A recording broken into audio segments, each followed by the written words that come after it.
Hello दोस्तों, स्वागत है आप सभी का फिर से एक नए वीडियो में। आज हम लोग देखेंगे फिजिक्स जीके के कुछ महत्वपूर्ण क्वेश्चन और उनके उत्तर, जो कि आने वाले आपके सभी कॉम्पिटिटिव एग्जाम्स के लिए काफ़ी महत्वपूर्ण हो सकते हैं। खास करके अभी यूपी पुलिस का एग्ज़ाम चल रहा है, उसके लिए काफ़ी महत्वपूर्ण हो सकता है ये। तो चलिए शुरू करते हैं। आज क्वेश्चन नंबर 1 है, जल में तैरना न्यूटन की गति के किस नियम के कारण संभव हो पाता है? ऑप्शन है प्रथम नियम, द्वितीय नियम, तृतीय नियम और ये सभी। तो देखिए, जल में जब कोई व्यक्ति तैरता है तो वो पानी को अपने पीछे की तरफ खींचता है या धक्का देता है, तो पानी उसको आगे की तरफ धक्का देती है। मतलब सीधी सीधी बात यह है कि न्यूटन के तीसरे नियम के कारण अगर किसी चीज़ पे या किसी वस्तु पे, जैसे पानी पे, हम कोई बल लगा रहे हैं तो वो वस्तु भी विपरीत दिशा में हमारे ऊपर उतना ही बराबर बल लगा रही है। इस वजह से हम पानी में आगे की तरफ बढ़ पा रहे हैं। तो यहाँ पे न्यूटन का तृतीय नियम का पालन हो रहा है। तो ऑप्शन नंबर सी हमारा सही उत्तर हो जाएगा। अगला क्वेश्चन नंबर 2 है, निम्नलिखित में से कौन सी राशि सदिश राशि नहीं है? ठीक है, ऑप्शन है हमारे पास वेग, आयतन, विस्थापन और बल। तो देखिए यहाँ पे वेग, विस्थापन और बल ये तीनों सदिश राशियाँ हैं। केवल आयतन यहाँ पे एक ऐसी राशि है जो कि सदिश राशि नहीं है, ये अदिश राशि है। तो ऑप्शन नंबर हमारा बी जो है वो सही उत्तर हो जाएगा। अगला क्वेश्चन नंबर 3 है, एंगस्ट्रम क्या मापता है? तो ऑप्शन है आपके पास तरंग दैर्घ्य, आवर्तकाल, आवृत्ति और समय। तो देखिए, एंगस्ट्रम जो है वो एक मात्रक होता है, यूनिट होती है। वो किस चीज़ की होती है? तरंग दैर्घ्य की। तरंग दैर्घ्य, अगर कोई वेव चल रही है, कोई तरंग चल रही है, तो उसके एक पीक से दूसरे पीक तक की दूरी को हम क्या बोलते हैं? तरंग दैर्घ्य बोलते हैं। इंग्लिश में इसे वेवलेंथ बोलते हैं। और इसका मात्रक होता है एंगस्ट्रम। इसको ए के पावर नॉट से हम प्रदर्शित करते हैं। तो ये किसकी हो जाएगी? एंगस्ट्रम क्या मापता है? क्वेश्चन में कह रहा है कि एंगस्ट्रम क्या मापता है, लेकिन ये एंगस्ट्रम जो है एक मात्रक है किसका? तरंग दैर्घ्य का। तो ऑप्शन नंबर ए हमारा सही उत्तर हो जाएगा यहाँ पे। अगला क्वेश्चन नंबर 4 है, किस वैज्ञानिक ने सर्वप्रथम बर्फ के दो टुकड़ों को आपस में घिसकर पिघला दिया? ऑप्शन है सेल्सियस, जूल, डेवी और इनमें से कोई नहीं। तो इस क्वेश्चन का जो सही उत्तर हो जाएगा वो हो जाएगा ऑप्शन नंबर सी, डेवी। अगला क्वेश्चन नंबर 5 है, ऊष्मा एक प्रकार की ऊर्जा है जिसे कार्य में बदला जा सकता है। इसका प्रत्यक्ष प्रमाण सबसे पहले किसने दिया था? ऑप्शन है सेल्सियस, डेवी, जूल और रामफोर्ड। तो इस क्वेश्चन का जो सही उत्तर हो जाएगा ऑप्शन नंबर डी हो जाएगा, रामफोर्ड ने दिया था। अगला क्वेश्चन नंबर 6 है, लोहे की सुई पानी की सतह पर तैरती है, इस परिघटना का कारण क्या है? ऑप्शन है श्यानता, गुरुत्वीय त्वरण, पृष्ठ तनाव और इनमें से कोई नहीं। तो इस क्वेश्चन का जो सही उत्तर होगा ऑप्शन नंबर सी होगा, पृष्ठ तनाव।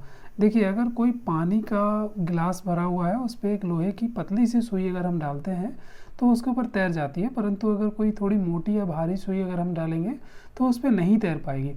इसका कारण क्या है कि पानी का जो पृष्ठ होता है, क्षेत्रफल होता है, पानी का जो क्षेत्र होता है, उसके ऊपर एक पृष्ठ तनाव उस पर बना हुआ होता है, बल कार्य करता है। और सुई जब हम उसके ऊपर रखते हैं तो सुई के भार से जो उसके पृष्ठ तनाव बल का मान है वो ज़्यादा हो जाता है। इस वजह से सुई तैर जाती है। अगर सुई थोड़ी सी मोटी हो या ज़्यादा वजन की हो तो उस पर नहीं तैर पाएगी, वो उसके अंदर डूब जाएगी। अगला क्वेश्चन नंबर 7 है, निम्नलिखित में से किस द्रव का घनत्व सबसे कम है? यहाँ पे ऑप्शन दिए हुए हैं मरकरी, पेट्रोल, स्वच्छ जल और नमकीन। तो देखिए, मरकरी का तो जो घनत्व है वो बहुत ज़्यादा होता है, सबसे ज़्यादा होता है। स्वच्छ जल का घनत्व जो है 1000 kg पर मीटर क्यूब होता है। और नमकीन जल का इससे भी ज़्यादा होता है, क्योंकि उस जल में नमक घुला होता है, इस वजह से उसका जो घनत्व है बढ़ जाता है। लेकिन पेट्रोल का घनत्व इन सभी विकल्पों में से सबसे कम होगा। यहाँ पर इसका घनत्व लगभग 750 kg पर मीटर क्यूब के करीब में होगा, जो कि आप चाहें तो देख सकते हैं। जब भी आप पेट्रोल वगैरह फिल कराने स्टेशन पे जाएं, पेट्रोल स्टेशन पे जाएं, तो वहाँ पे लिखा रहता है, उसके टंकी के जस्ट सामने लिखा रहता है कि इसका घनत्व कितना है, डेंसिटी लिखा रहता है। अगला क्वेश्चन नंबर 8 है, एक हॉर्स पावर कितने वाट के बराबर होता है? ऑप्शन है 450 वाट, 600 वाट, 734 वाट और 746 वाट। तो देखिए, एक हॉर्स पावर जो है वो 746 वाट के बराबर होता है। अगला क्वेश्चन नंबर 9 है, बर्नौली प्रमेय आधारित है, किस पे आधारित है? ऑप्शंस दिए हुए हैं ऊर्जा संरक्षण पर, संवेग संरक्षण पर, आवेश संरक्षण पर और इनमें से कोई नहीं। तो बर्नौली का जो थ्योरम है वो ऊर्जा के संरक्षण पर काम करता है। वो किसी भी वस्तु में निहित सारी ऊर्जाओं का योग जो है वो कांस्टेंट होता है, वो एक नियतांक होता है, यही बर्नौली का प्रमेय है। तो इसका ऑप्शन नंबर ए हमारा सही उत्तर हो जाएगा। अगला क्वेश्चन नंबर 10 है, बर्फ पर दाब बढ़ाने से उसका गलनांक क्या होगा, मतलब उसके गलनांक पे क्या असर आएगा। तो ऑप्शन हैं, घट जाएगा, बढ़ जाएगा, शून्य हो जाएगा, अपरिवर्तित रहेगा। तो अगर बर्फ़ पे, किसी भी बर्फ़ के टुकड़े पे या कोई भी बर्फ़ का एक चट्टान है, उसके ऊपर अगर प्रेशर बढ़ता है तो उसका गलनांक बढ़ जाएगा। ऑप्शन नंबर बी हमारा सही उत्तर हो जाएगा यहाँ पे। अगला क्वेश्चन नंबर 11 है, किसी मनुष्य के शरीर का सामान्य तापक्रम होता है, मतलब बॉडी का टेम्परेचर कितना होता है। ऑप्शंस दिए हुए हैं 65 डिग्री, 95 डिग्री, 98 डिग्री और 99 डिग्री। तो देखिए, किसी भी मनुष्य के सामान्य तापमान अगर इसके शरीर का देखा जाए तो वो होता है लगभग 98.5 या 98.6 डिग्री फ़ारेनहाइट। ये ज़रूर ध्यान रखिएगा, ये जो होता है फ़ारेनहाइट में होता है। और अगर डिग्री सेल्सियस में मापा जाए तो वो 36.5 डिग्री के करीब होता है। 36.5 डिग्री से लेके 37 डिग्री सेल्सियस तक होता है।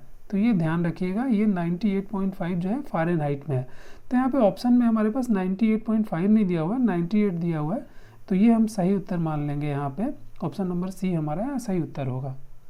अगला क्वेश्चन नंबर 12 है, उष्मा का सबसे अच्छा चालक है। ऑप्शन है चांदी, सोना, तांबा और एल्युमिनियम।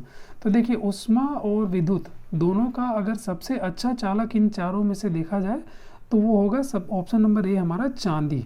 ये दोनों का, उष्मा हो या विद्युत हो, इन दोनों का सबसे ज़्यादा चालक अगर कोई है तो वो चांदी होता है। उसके बाद सोना, उसके बाद तांबा और चौथे नंबर पे एल्युमिनियम आता है। अगला क्वेश्चन नंबर 13 है, निम्नलिखित में से किसकी उष्मा धारिता अधिक है।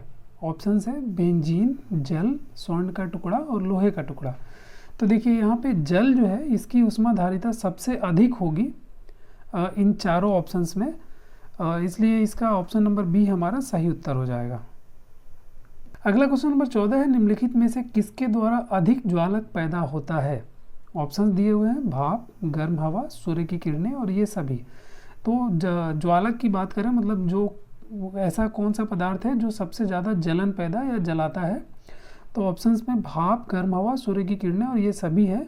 तो यहाँ पे भाप ऑप्शन हमारा सही हो जाएगा। भाप जो है हमारे शरीर के भीतरी हिस्सों तक प्रवेश कर जाती है, जिसकी वजह से हमें ज़्यादा जलन महसूस होती है। ऑप्शन नंबर ए इसका सही उत्तर होगा। अगला क्वेश्चन नंबर 15 है, निम्नलिखित में से किसमें सर्वोच्च विशिष्ट उष्मा का मान होता है। ऑप्शन है तांबा, सीसा, जल और कांच। तो ये अभी थोड़ी देर पहले ये क्वेश्चन लगभग रिपीट हुआ है, लेकिन ऑप्शंस बदल गए हैं यहाँ पे। इसका भी सही उत्तर हो जाएगा जल। इन सभी में विशिष्ट उष्मा की अगर बात करें तो जल का सबसे अधिक होता है। ऑप्शन नंबर सी हमारा सही उत्तर होगा। अगला क्वेश्चन नंबर 16 है, उष्मा का सबसे अच्छा चालक है। ऑप्शन है चांदी, तांबा, सोना और इनमें से कोई नहीं। तो ये क्वेश्चन आई थिंक रिपीट हो गया है, अभी थोड़ी देर पहले हम लोगों ने देखा था, ये सेम क्वेश्चन था। इसमें शायद उष्मा या विद्युत था। तो हम लोगों ने बात करा था कि उष्मा और विद्युत का अगर सबसे अच्छा कोई चालक है इन चारों में से तो वो कौन सा है, चांदी है। चांदी इसका सही उत्तर हो जाएगा, ऑप्शन नंबर ए।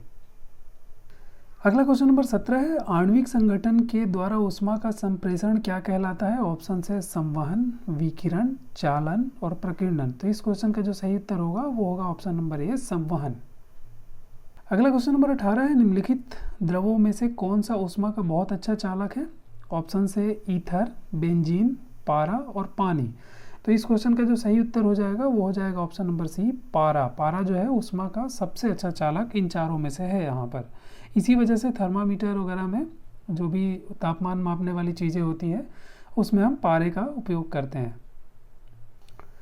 अगला क्वेश्चन नंबर 19 है, ठोस से द्रव में पदार्थ के अवस्था परिवर्तन को कहते हैं। ऑप्शन है वाष्पन, गलन, क्वथन और इनमें से कोई नहीं। तो ठोस से द्रव में पदार्थ के अवस्था परिवर्तन को क्या कहते हैं, मतलब ठोस से द्रव में अगर कोई वस्तु जा रही है तो उसे हम क्या बोलेंगे, गलन बोलेंगे। ऑप्शन नंबर बी हमारा सही उत्तर होगा। अगला क्वेश्चन नंबर 20 है, ठोस कपूर से कपूर वाष्प बनने की प्रक्रिया को क्या कहते हैं। ऑप्शन से ऊर्ध्वपातन, वाष्पीकरण, पिघलना और इनमें से कोई नहीं।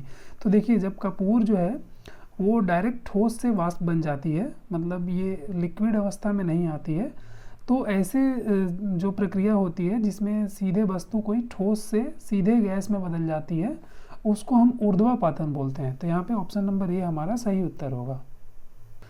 अगला क्वेश्चन नंबर 21 है, किसी द्रव का उसके क्वथनांक से पूर्व उसके वाष्प में बदलने की प्रक्रिया को क्या कहते हैं। ऑप्शन से ए संघनन, बी हिमीकरण, सी वाष्पीकरण और डी इनमें से कोई नहीं। तो देखिए कह रहा है द्रव का उसके क्वथनांक से पूर्व वाष्प में अगर बदल रहा है तो उसको बोलते हैं वाष्पीकरण। ऑप्शन नंबर सी हमारा सही उत्तर हो जाएगा यहाँ पे। अगला क्वेश्चन नंबर 22 है, उष्मागतिकी के प्रथम नियम से संरक्षित होता है। ऑप्शन से संवेग, ऊर्जा, ऊर्जा और संवेग दोनों और इनमें से कोई नहीं। तो इस क्वेश्चन का जो सही उत्तर होगा वो होगा ऑप्शन नंबर बी ऊर्जा।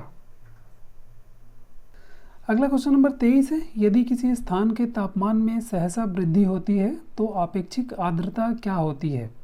ऑप्शन से बढ़ जाती है, घटती है, स्थिर रहती है, घटती बढ़ती रहती है। तो देखिए अगर कहीं के तापमान में अचानक से वृद्धि होती है तो वहाँ पे जो नमी मौजूद होता है वो वाष्प में बदल जाता है और नमी के वाष्प में बदलने के कारण वहाँ पे आर्द्रता मतलब ह्यूमिडिटी की मात्रा जो है वो बहुत तेज़ी से बढ़ती है। तो यहाँ पे भी ऑप्शन नंबर ए इसका सही उत्तर हो जाएगा, बढ़ती है।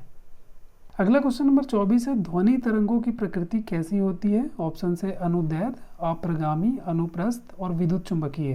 तो ध्वनि तरंगों की जो प्रकृति होती है वो होती है अनुदैर्घ्य। ऑप्शन नंबर ए इसका सही उत्तर हो जाएगा। अगला क्वेश्चन नंबर 25 है, ध्वनि की चाल अधिकतम होती है। ऑप्शन से जल में, वायु में, निर्वात में और इस्पात में। तो देखिए ध्वनि की जो चाल होती है वो सबसे अधिक होती है ठोस में, उसके बाद द्रव में और उसके बाद गैस में। इस तरह से ध्वनि की चाल जो है घटती जाती है।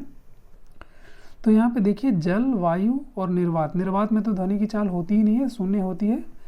इस्पात यहाँ पे ठोस है तो सबसे ज़्यादा ध्वनि की चाल इन चारों ऑप्शंस में इस्पात में होगी और इस्पात में ध्वनि की चाल लगभग 5800 मीटर पर सेकेंड होती है लगभग। तो दोस्तों फिजिक्स जीके का ये पार्ट यहीं पे समाप्त करते हैं। इसका अगला पार्ट हम कल के वीडियो में देखेंगे, आने वाले जो वीडियो अपलोड होंगे उसमें आएंगे। अगर आपको वीडियो अच्छी लगी हो तो दोस्तों में शेयर करिए, वीडियो को लाइक करिए और जो भी अगर आपको कोई डाउट हो या कोई क्वेरी हो या किसी और टॉपिक पे आप वीडियो चाहते हो तो उसके लिए कमेंट करिए हमें।